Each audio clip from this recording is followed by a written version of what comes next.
Hello, I'm John Molesky, and this is Wilson Center Now, a production of the Woodrow Wilson International Center for Scholars. My guest today is Federico Bolsari. Federico is the Leonardo Fellow with the Transatlantic Defense and Security Program at the Center for European Policy Analysis.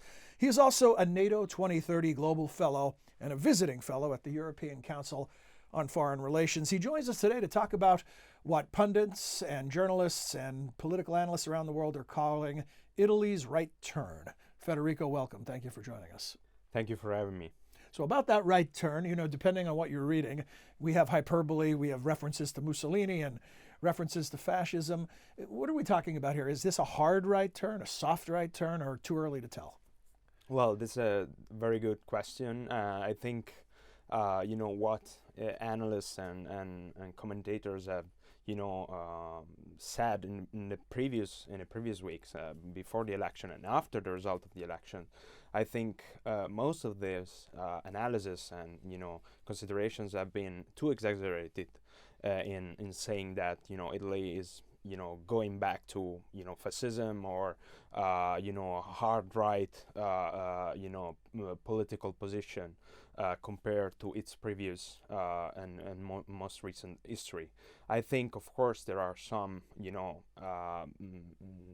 factors and elements that, to a certain extent, goes back to that memory and time and with the fascism period. But I don't think it's the right word to use here because, of course, things have changed and the political environment has changed in Italy considerably. And so what we have today is, of course, it's a right-wing coalition that has won the election. But at the same time, this right-wing coalition has tried multiple times to detach from it, from what Italy's past has been. Mm-hmm. And I think this continuous reference to fascism is not a good thing because it doesn't help us to understand what is going on in Italy today. And the right-wing coalition is multifaceted, and it has not emerged overnight. It has been a process that was ongoing since many years, and it's a manifestation of the current socioeconomic, I think, situation. So we have Meloni's Brothers of Italy, yes, Salvini's League, and Berlusconi's Go Italy. Tell us about this coalition and how likely it is that they can successfully form a government and work together. Yeah, I mean, they have won the election. Of course, Brothers of Italy is the first party in Italy with 26% of the votes that has received. It has received in the elections. The other parties, especially the League and Go Italy of Silvio Berlusconi, those two parties have performed not very well in the past elections, and their political influence has diminished in the past years, and we have seen it in the vote indeed. I think there are high chances of seeing a government formed in the next few weeks. We will have the parliament to be formally and officially installed on the 13th of October, so next Thursday, and from that we should have the nomination of the presidents of the two chambers, and after that, with the oversight of the president of the Republic, Sergio Mattarella, we will have the formation of the government. So far, the parties seem these three parties of the coalition seems to be quite united, coalesced, and I don't see particular difficulties in forming this government.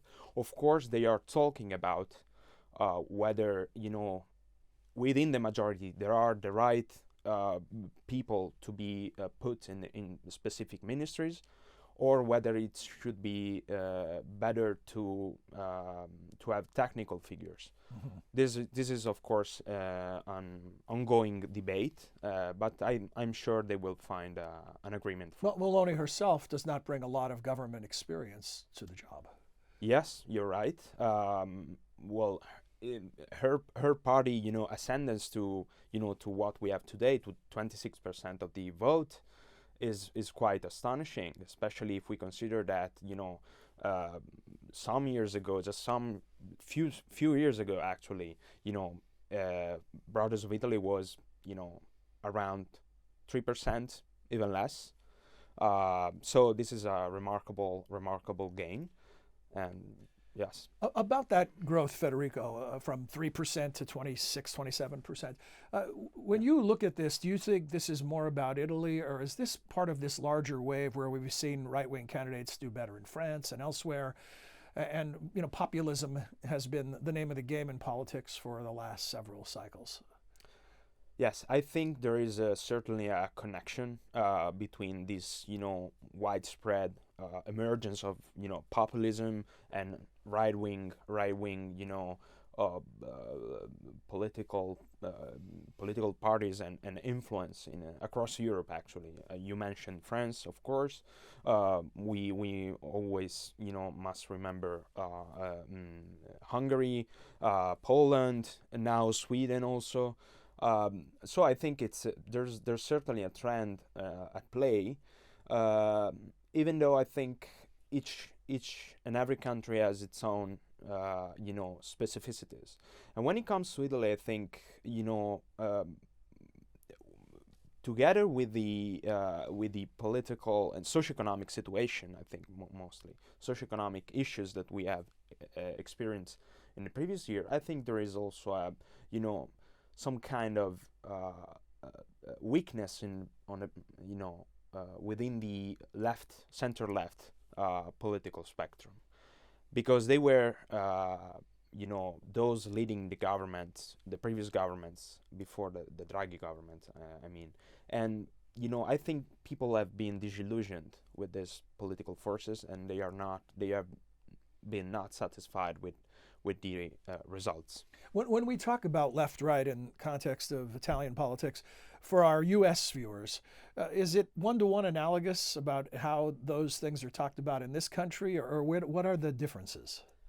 No, I think there are differences, remarkable ones. I first of all, political and cultural history.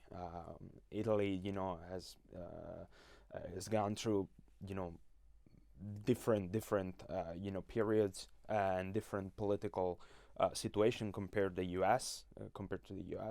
I think, of course, there is a legacy, political legacy, when it comes to the 70s and political terrorism.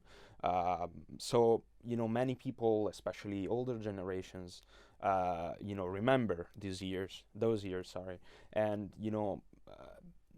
so when we analyze political structures and dynamics in Italy, many observers continue to use this lens, and speaking about left and right is always very controversial in Italy. We have seen a lot of polarization, of course, but it's really nuanced, and it's really very diverse in Italy. Here, I think it's more polarized, and of course between the multi-party versus the two-party system. Yes, yes, definitely. It's a huge difference. Yes. So, in terms of stability, from the outside looking in, I looked up the number: 69 governments in 77 years since World War II. The number doesn't suggest stability. How do Italians view it? Well, Italy, has gone through very difficult periods in its history. As of recent, the economic crisis, at least from 2008 on, which by the way affected all many countries in Europe, most of the countries in Europe and in the U.S. as well, by the way, and so to ensure economic stability was always the first goal of those governments.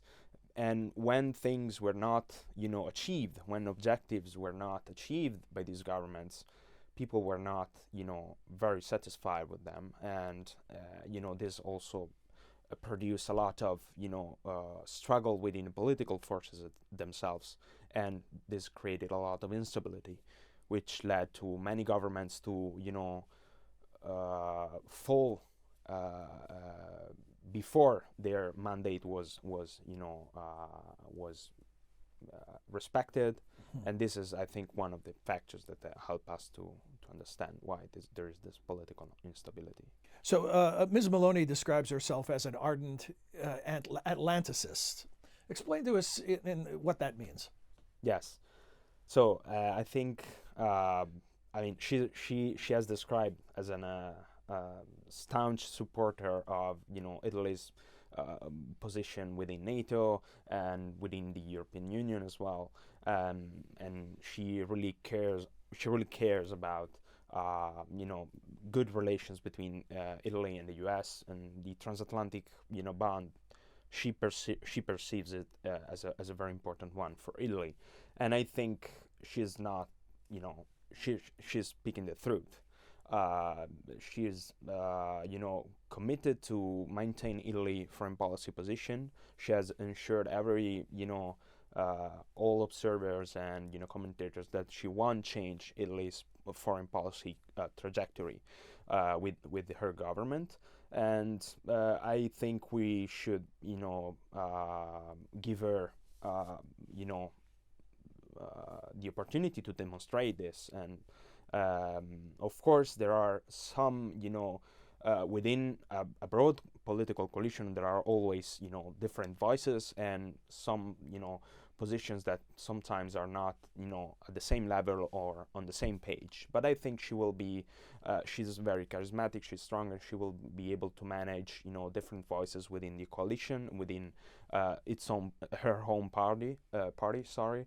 But I'm not seeing, substantial changes in Italy foreign policy. She cares about the transatlantic alliance, definitely. So in the lead up to the election, concerns of those who thought the right-wing coalition could win, that maybe the NATO and Western alliance in regards to Ukraine could be weakened, but you're telling us that at least she's made some early moves that indicate she is supportive.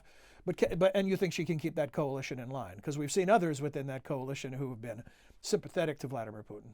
Yes, that's true. So, for instance, I think it's worth mentioning that before, even before the election, there were representatives of her party, Brothers of Italy, coming to DC and going to Kiev to reassure the Ukrainian government that Italy would have not changed and will not change the support that it has provided so far to Ukraine in its struggle for freedom.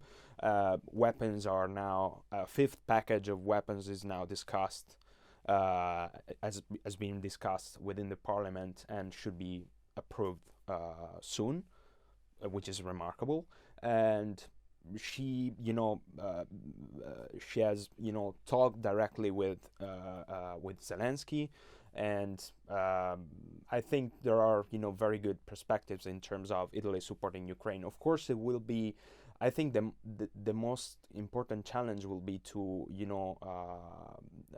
to offset the different voices coming from coalition parties like the League. Matteo Salvini has repeatedly said that he was, against the sanctions, but now he seems to have changed the idea.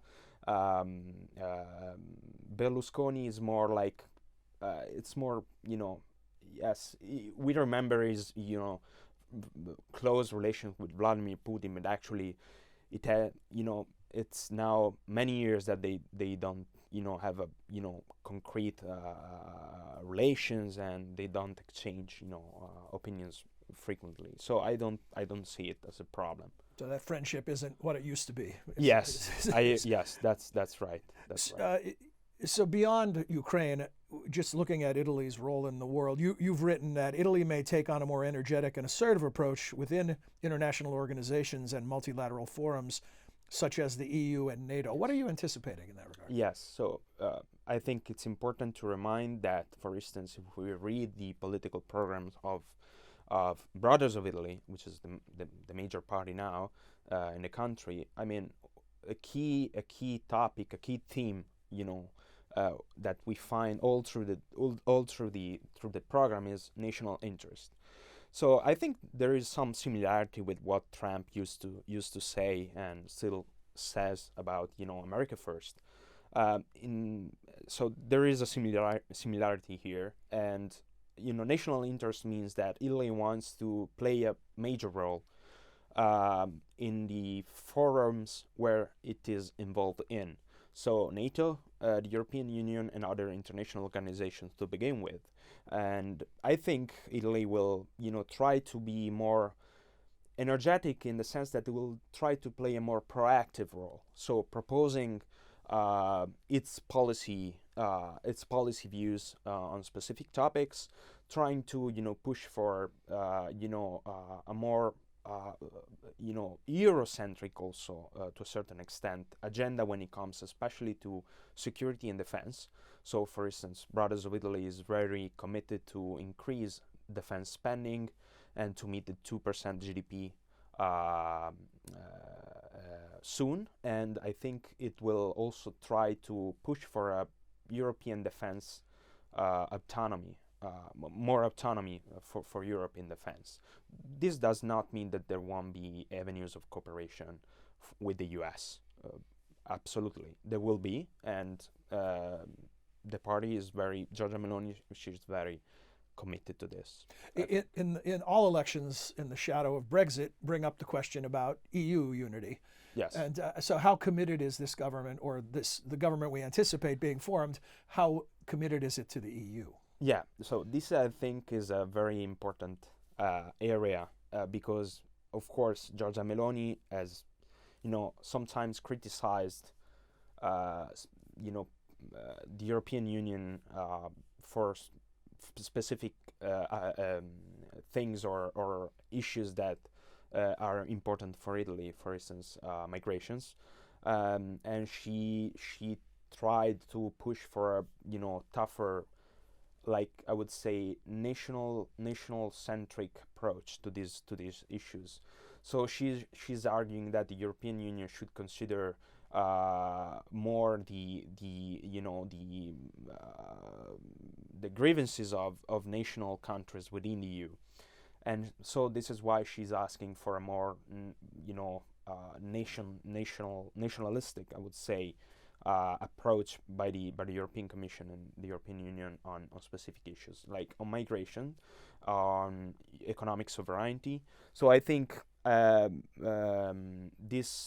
relationship with the EU, for the new government will be an area that could see potential tensions in the future.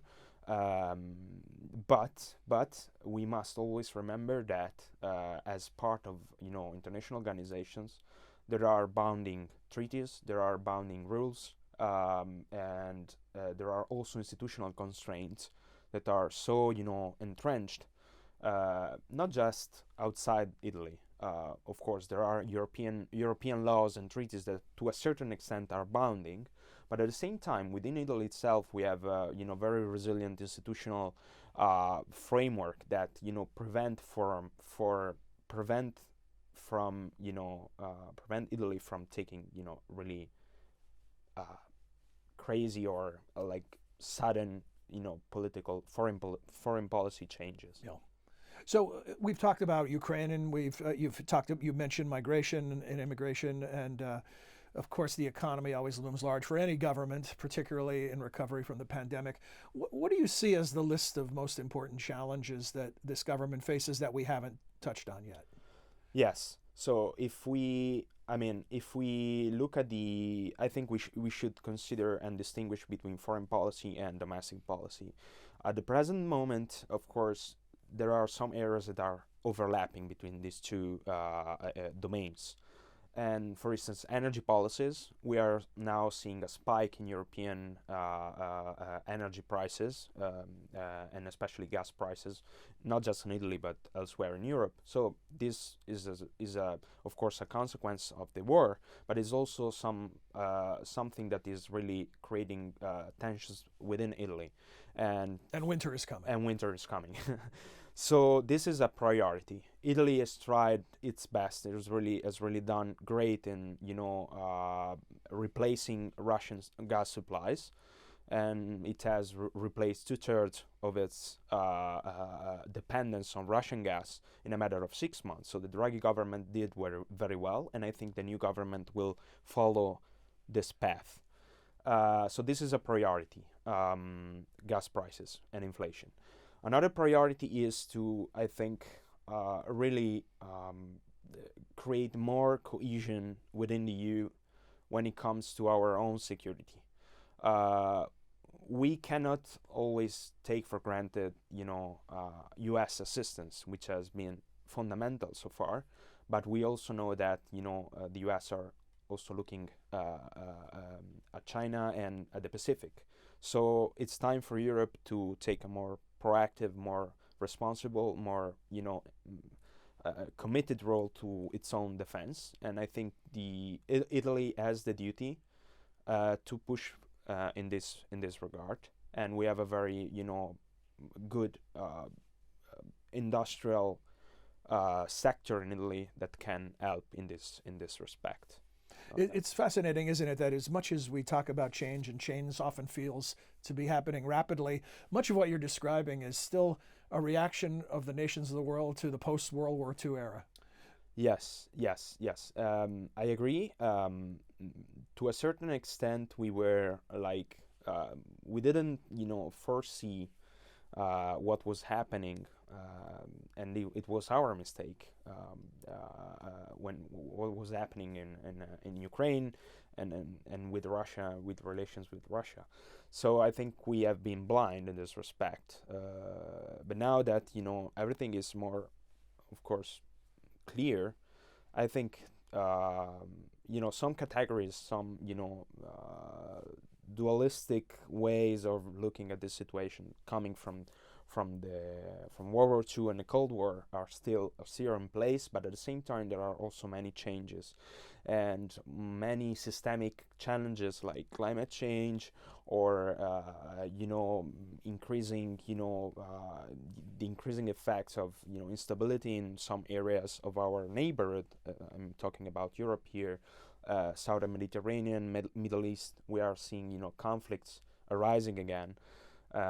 So I think these are challenges that should not be underestimated, and I think the new government in Italy should look really carefully at what is happening in the Sahel region, and also when it comes to climate change, when it needs to take really committed and fast approach to address this challenge. Well, Federico Bolsari, thank you very much for a terrific briefing. I should tell our viewers, you and I were talking before we began recording, that I asked our Global Europe program, who should we talk to about Italy? The first name that they recommended instantly was yours, and now I can see why. And you also appeared at our congressional school, so thanks for that as well. Thank you very much for having me. Your pleasure. My pleasure. Hope you enjoyed this edition of Wilson Center Now, and that you'll join us again soon. Until then, for all of us at the Center, I'm John Molesky. Thanks for your time and interest.